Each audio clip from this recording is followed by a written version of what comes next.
Hello guys और आज मैं डिस्कस करूंगी इंडिया ने जो भी अभियान चलाए हैं दूसरी कंट्रीज़ की हेल्प करने के लिए अलग अलग आपदाओं में।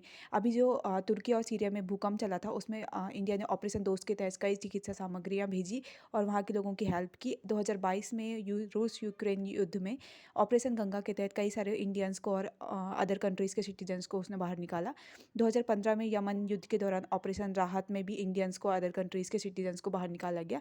2011 में लीबिया युद्ध के आरंभिक दौर में ऑपरेशन सेफ होम कमिंग के जरिए 15,000 भारतीयों को और अदर कंट्रीज़ के सिटीजन्स को बाहर निकाला। 2004 में हिंद महासागर की सुनामी के समय भारत ने श्रीलंका में ऑपरेशन रेनबो, मालदीव में ऑपरेशन कास्टर, इंडोनेशिया में ऑपरेशन गंभीर के तहत वहाँ पे राहत सामग्री पहुँचाई। ऐसे ही 2015 में नेपाल में आई भूकंप में इन्होंने ऑपरेशन मैत्री के तहत 43,000 भारतीयों की सफल निकास कार्रवाई की।